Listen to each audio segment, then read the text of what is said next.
औज़ुबिल्लाहि मिनश्शैतानिर्रजीम बिस्मिल्लाहिर्रहमानिर्रहीम। दोस्तों अस्सलाम वालेकुम। आज हम बात करते हैं कि वो मुलाजमीन जो ग्रुप इंश्योरेंस के लिए अहल हैं। हर सरकारी मुलाजम इसकी तनख्वाह जो है उसकी तनख्वाह से हर माह ग्रुप इंश्योरेंस की रकम की कटौती होती है।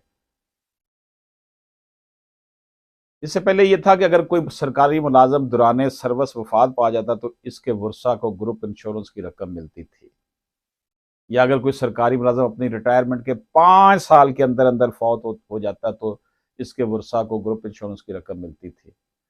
लेकिन रिटायर्ड मुलाजमीन को नहीं मिलती थी, हालांकि ये कंट्रीब्यूशन उनकी थी, उन्होंने पैसे दिए होते थे ना रिटायर। अब उनका क्या बेचारों का कसूर है कि वो ड्यूरिंग सर्विस या after retirement with in 5 years नहीं फौत हुए। इस हवाले से खैबर पख्तूनख्वा की हाई कोर्ट में पिटिशन हुई, फिर सुप्रीम कोर्ट ने तारीख साज फैसला दे दिया कि ग्रुप इंश्योरेंस मुलाजमीन की अपनी रकम होती है, इसलिए तमाम रिटायर्ड पेंशनर्स ग्रुप इंश्योरेंस के हकदार हैं।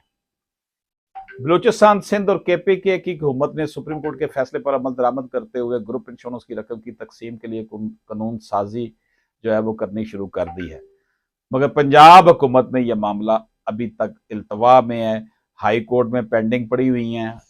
जो है वो जो रेट पिटिशंस हैं, बहुत से लोगों ने पिटिशंस की हैं, मैंने खुद भी बहुत से लोगों की हैं, सरकारी, फेडरल, सूबाई, नीम सरकारी इदारों के मुलाजमीन, मिलिट्री रेंजर के मुलाजमीन जो हैं उनकी तरफ से भी की हुई है।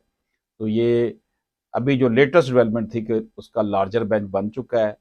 आई डू होप के ये समर वेकेशन जो हाई कोर्ट में चल रही है उसके बाद ये केस सुना जाएगा और इंशाल्लाह ताला ग्रुप इंश्योरेंस हर किसी को मिलेगी अल्लाह के फजलो करम से। इजाज़त दीजिए, अल्लाह हाफ़िज़।